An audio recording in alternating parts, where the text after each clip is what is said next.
Hey guys, आज हम explain करेंगे ब्लैक एडम को, जो कि 2022 में रिलीज की गई थी। तो चलिए स्टार्ट करते हैं मूवी की एक्सप्लेनेशन को। लेकिन मूवी की एक्सप्लेनेशन स्टार्ट करने से पहले अगर आपने हमारे चैनल को सब्सक्राइब नहीं किया है तो जरूर कर लीजिए, जिससे आगे आने वाली वीडियोस के नोटिफिकेशन आप सभी को मिलते रहे। तो मूवी की स्टार्टिंग होती है और हमें 5000 साल पहले का एक सीन दिखाया जाता है, जिसमें हम देखते हैं एक शहर को जिसका नाम होता है खानदाक। और खानदाक में राजा ने अपनी फौज के दम पे पूरे शहर को गुलाम बना लिया था और वो उन सबसे खानदाक में खुदाई करवाता है, क्योंकि उस राजा को एक मटेरियल चाहिए था और वो सिर्फ खानदाक में ही मिलता था। इसलिए वो सारे लोगों से खुदाई करवा रहा था। वो जालिम राजा उस मटेरियल से एक ताज बनाना चाहता था और उस ताज में वो अपनी शैतानी ताकतों को डाल करके अमर बनना चाहता था, क्योंकि उस राजा का सपना था पूरी दुनिया पर हुकूमत करना और इसीलिए वो अमर होना चाहता था। तो दोस्तों, उस मटेरियल का नाम होता है एटनियम। खुदाई के दौरान एक बूढ़े व्यक्ति को टर्नियम मिल जाता है और वह बूढ़ा व्यक्ति उस टर्मिनियम को लेकर एक सिपाही के पास जाता है और वो सिपाही उस टर्नियम को उस बूढ़े व्यक्ति से ले लेता है और उस बूढ़े व्यक्ति को मार करके खाई में गिरा देता है। वहीं पर खड़ा एक बच्चा ये सब कुछ देख रहा था, जिसका नाम होता है सूरमा।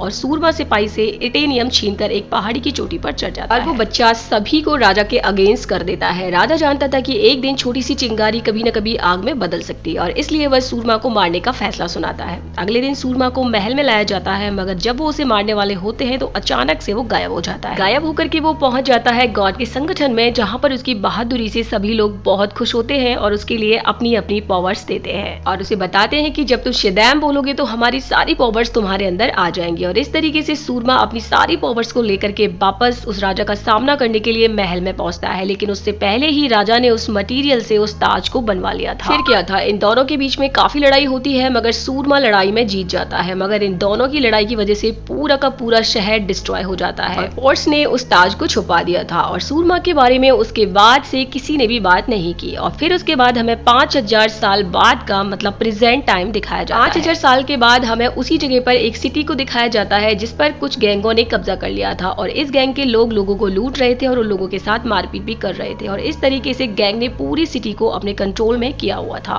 इस गैंग का वही मकसद था कि उस ताज को ढूंढना, यानी कि तलाश करना। वो सारी गैंग मिलकर इस शहर में उसी ताज को ढूंढ रही थी, जो कि 5000 साल पहले उस जालिम राजा ने अपने लिए बनवाया था और वो मारा गया था। मगर उस ताज का आज तक उस सिटी में कहीं भी कोई भी अता पता नहीं है। फिर हम एक लड़की को देखते हैं जिसका नाम होता है एंड्रियाना और यहाँ पर हमें पता चलता है कि एंड्रियाना भी उसी ताज को ढूंढ रही थी, क्योंकि वो चाहती थी कि वो ताज किसी भी गलत हाथों में ना जाए। क्योंकि यहाँ हमें ये भी पता चलता है कि एंड्रियाना एक आर्कोलॉजी होती है, यानी कि वो लोग जो पुरानी और ऐतिहासिक चीजों को ढूंढने में एक्सपर्ट होते हैं। और उसके बाद हम देखते हैं कि एंड्रियाना एक गुफा में जाती है, जहाँ काफी मुश्किलों के बाद उसे वही ताज मिल जाता है। मगर उसकी टीम का एक मेंबर जिसका नाम होता है इस्माइल, वो उसी गैंग का हिस्सा होता है जिस गैंग ने इसकी पूरी सिटी पर कब्जा किया हुआ था। तभी इस्माइल अपने साथ वाले एक आदमी को मार देता है और अपनी गैंग को वहां पर बुला लेता है और उसके बाद इस्माइल एंड्रियाना को गन पॉइंट पे ले लेता है और उससे ताज छीन लेता है। मगर एंड्रियाना वहां जमीन पर लिखे कुछ शब्द पढ़ने लगती है। जैसे ही उन शब्दों को वो पढ़ती है तो उनमें एक शब्द होता है सच। जैसे ही वो उसको पढ़ती है तुरंत ही वहां पर नीचे से ब्लैक एडम जाग जाता है और उस गैंग को मारने लगता है। मगर वो एंड्रियाना से कुछ भी नहीं कहता है, क्योंकि एंड्रियाना ने ही उसे आजाद किया था। उधर हम देखते हैं कि इस्माइल ब्लैक एडम के सामने मरने का नाटक करता है, जिसकी वजह से वो बच जाता है। और उस गैंग के बाकी लोग भी वहां पर आ रहे थे, लेकिन ब्लैक एडम एक एक करके सबको मारता जाता है और उसी गैंग का एक आदमी ब्लैक एडम पर एक स्पेशल वेपन से हमला कर देता है और एडम उस मिसाइल को पकड़ लेता है। उसने मिसाइल को ऐसे पकड़ के रखा था जैसे कि बच्चों का कोई टॉयज हो, लेकिन यहाँ पर ये जो मिसाइल होती है वो टर्मिनियम की बनी होती है, जिससे कि वो ताज बना हुआ था और वो ब्लास्ट हो जाती है, जिसकी वजह से एडम को काफी चोट आ जाती है। और उसके बाद ब्लैक एडम उस इंसान को भी मार देता है जिसने उस पर मिसाइल छोड़ी थी। मगर थोड़ी देर के बाद वो भी बेहोश हो जाता है और एक पूरा दिन लगता है उसको इस चोट से रिकवर होने में। यहाँ पर हमें पता चलता है कि ब्लैक एडम की सबसे बड़ी कमजोरी टर्नियम है और टर्नियम से ही उसे मारा जा सकता है। अगले सीन में हम देखते हैं कि ब्लैक एडम को जब होश आता है तो वो अपने आप को एंड्रियाना के घर में पाता है, जहां पर उसकी मुलाकात एंड्रियाना के बेटे से होती है। और एंड्रियाना का बेटा एडम से कहता है कि तुम पिछले 5000 सालों से सो रहे थे और तुम्हें मेरी माँ ने जगाया है। एडम कहता है कि ये तो मेरी सिटी नहीं है। इस पर एंड्रियाना का बेटा कहता है कि ये तुम्हारी ही सिटी है। एडम कहता है कि 5000 साल पहले थी वो मेरी सिटी थी और ना ही ये मेरी सिटी है और ना ही यहाँ के लोग मेरे हैं। ब्लैक एडम आगे कहता है कि इन 5000 सालों में यहाँ पर सब कुछ बदल चुका है और ये कहकर एडम सिटी घूमने चला जाता है। अगले सीन में हमें जस्टिस सोसाइटी दिखाई जाती है, जहाँ उन्हें एक कंप्यूटर लेडी एडम के बारे में बताती है और वो कहती है कि वो जाग चुका है और उसने पहले भी इस दुनिया का विनाश किया था और शायद वो अब भी यही करेगा। जस्टिस सोसाइटी एक ऐसी सोसाइटी होती है जो कि दुनिया में आने वाले बड़े खतरों से हमें बचाती है। और दूसरी तरफ हम देखते हैं एड्रियाना और उसके बेटे को गैंग के कुछ मेंबर पकड़ लेते हैं और उनसे ताज मांगने लगते हैं, मगर तभी वहां पर एडम आ जाता है और उन सब मेंबर्स को मार देता है। तभी जस्टिस सोसाइटी के लोग वहां पर आ जाते हैं। उस सोसाइटी का लीडर एडम से कहता है कि तुम शद्दाम बोलकर आम आदमी बन जाओ, वरना हमें तुम्हारे साथ जबरदस्ती करनी पड़ेगी। मगर एडम कहाँ मानने वाला था। फिर जस्टिस सोसाइटी और ब्लैक एडम में काफी खतरनाक लड़ाई होती है। ये खतरनाक लड़ाई इतनी मजेदार होती है कि आप बस देखते ही रह जाओ। जस्टिस सोसाइटी में 4 सुपर हीरोज होते हैं जो कि अकेले ब्लैक एडम से लड़ते हैं और काफी लड़ने के बावजूद भी ब्लैक एडम इन सबको हरा देता है और उसके बाद अपनी महल की ओर चला जाता है। और तभी हम देखते हैं कि जस्टिस सोसाइटी के एक मेंबर का हाथ एड्रियाना के बैग को टच करता है, जिससे कि उसे पता चल जाता है कि इस बैग में ताज है और वह एड्रियाना से उस बैग को मांगता है। लेकिन एड्रियाना उन सबसे पूछती है कि तुम लोग कौन हो और उनसे क्या चाहते हो। और उसके बाद इनमें से एक मेंबर एड्रियाना को बताता है कि हम जस्टिस सोसाइटी के मेंबर्स हैं और हमारा काम होता है धरती पर संतुलन बनाए रखना, यानी कि शांति बनाए रखना। ये सारी बातें सुनने के बाद एड्रियाना को काफी गुस्सा आता है और वो लोगों से बोलती है कि तुम लोग तब कहाँ चले गए थे जब इस गैंग ने हम सभी को गुलाम बना रखा था और इस शहर को अपने कब्जे में ले रखा था, और इस गैंग ने मेरे पति को भी मार दिया था, और अब हमारे पास अपना सुपर हीरो है, तो अब हमें तुम लोगों की जरूरत नहीं है। यहाँ पर एड्रियाना एक चालाकी करती है और बातों ही बातों में उस ताज को अपने बेटे के लिए दे देती है और उसका बेटा उस ताज को छुपाने के लिए अपने घर पर चला जाता है। उधर जस्टिस सोसाइटी के मेंबर्स एड्रियाना को कन्विंस करते हैं कि वह उन्हें ब्लैक एडम के पास ले चले, ताकि ब्लैक एडम और जस्टिस सोसाइटी के लोग आमने सामने बात कर सके। एड्रियाना एडम को समझाती है कि वो जस्टिस सोसाइटी से आराम से आमने सामने बात कर ले। और दूसरी तरफ हम देखते हैं कि एड्रियाना के बेटे के पास इस्माइल पहुंच जाता है और वो उससे ताज मांगता है, लेकिन एड्रियाना का बेटा पहले ही ताज को छुपा देता है। तो इस्माइल एड्रियाना के बेटे को किडनैप कर लेता है, मगर एड्रियाना का बेटा किसी तरीके से अपनी माँ को फोन करके सब कुछ बता देता है। और उसके बाद एड्रियाना ब्लैक एडम से मदद मांगती है। हम देखते हैं कि ब्लैक एडम उस गैंग के काफी लोगों को मार देता है, मगर जस्टिस सोसाइटी का एक लीडर गैंग के 2 लोगों को पकड़ लेता है, जिनसे उन्हें पता चल जाता है कि एड्रियाना का बेटा कहाँ पर है। अगले दिन ब्लैक एडम और जस्टिस सोसाइटी के सारे लोग मिलकर के एड्रियाना के बेटे को बचाने के लिए रेगिस्तान की पुरानी फैक्ट्री में जाते हैं, मगर इस्माइल ने एड्रियाना के बेटे को गन पॉइंट पर रखा हुआ था और वो कहता है कि ताज मुझे दे दो और अपना बेटा ले जाओ। अब यहाँ पर एड्रियाना अपने बेटे को बचाने के लिए उसके लिए अपना ताज दे देती है, लेकिन ताज लेने के बाद भी वो उसके बेटे को नहीं छोड़ता है और वो एडम से कहता है कि मैं उसी राजा के खानदान का आखिरी वंशज हूँ जिसने पहले कभी खानदान पर हुकूमत की थी, और तुम्हारी फैमिली को जिसने मारा था वह सब मेरे ही पूर्वज थे और मेरे ही पूर्वजों ने यह ताज बनाया था। और इतना कहकर एड्रियाना के बेटे पर वो गोली चला देता है, लेकिन एडम सुपर स्पीड से एड्रियाना के बेटे को बचा लेता है।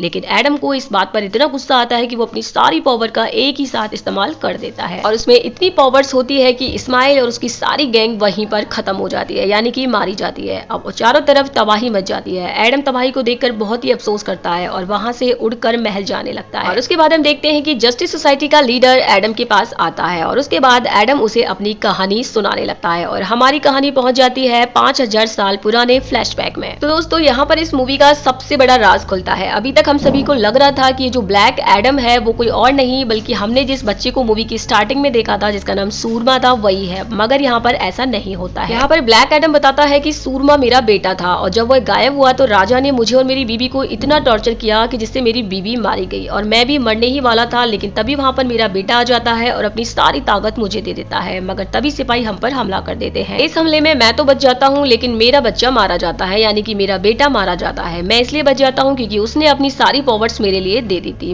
मुझे बहुत गुस्सा आता है और मैं अपने गुस्से में अपनी सारी पावर्स का इस्तेमाल एक साथ कर देता हूँ, जिससे कि पूरा शहर डिस्ट्रॉय यानी कि खत्म हो जाता है। और उसके बाद सारे गार्ड्स मिलकर के एडम को उसी गुफा में कैद कर देते हैं, यानी कि एडम पिछले 5000 सालों से उस गुफा में कैद था जिसे एड्रिया ने आजाद कर दिया था। तो दोस्तों उसके बाद हमारी कहानी आ जाती है प्रेजेंट में और उसके बाद एडम जस्टिस सोसाइटी के लीडर से कहता है कि मैं गुस्से में अपनी सारी पावर्स का एक साथ इस्तेमाल कर देता हूँ जिससे कि आसपास के लोगों को नुकसान पहुंचता है, इसलिए मैं तुम सबके सामने सरेंडर करता हूँ। और उसके बाद हम देखते हैं कि एडम सिदैन बोल देता है जिसकी वजह से उसकी सारी पावर्स खत्म हो जाती है और वो एक आम इंसान बन जाता है। उसके बाद एडम जस्टिस सोसाइटी के लीडर से कहता है कि तुम मेरे साथ कुछ ऐसा करो जिससे कि मैं दोबारा सिदैन बोल नहीं पाऊं। और उसके बाद हम देखते हैं कि जस्टिस सोसाइटी का लीडर उसे एक समुद्र में बनी स्पेशल जेल में ले जाता है जहां पर एडम के मुंह में वो एक मशीन फिट कर देता है जिससे कि वो कुछ बोल नहीं पाए और उसके बाद वो एडम को मशीन में डालकर कैद कर देता है। और दूसरी तरफ हमारा सीन शिफ्ट होता है इस्माइल की तरफ जो कि मरने के बाद हेल में पहुंच चुका था और थोड़ी देर के बाद उसे बहुत सारी शैतानी पावर्स हेल में मिल जाती हैं, क्योंकि इस्माइल पहले से ही जानता था कि अगर मेरे हाथ में ताज होगा और उस वक्त अगर कोई मुझे मार देगा तो मरने के बाद मुझे बहुत सारी शैतानी ताकतें मिल जाएंगी। और बिल्कुल इस्माइल के साथ ऐसा ही हुआ था। एड्रियाना से जब उसने ताज को मांगा था उसी वक्त एडम ने उसे मार दिया था और तो मरने के बाद भी उसको बहुत सारी शैतानी ताकतें मिल चुकी थी। और यहाँ पर हमें ये भी पता चलता है कि इस्माइल ने एडम को जानबूझकर उकसाया था खुद को मारने के लिए, जिसकी वजह से एडम ने अपनी ताकतों से उसे मार दिया था। जब एडम ने उसे मार रहा था तो ताज भी इस्माइल के हाथ में था।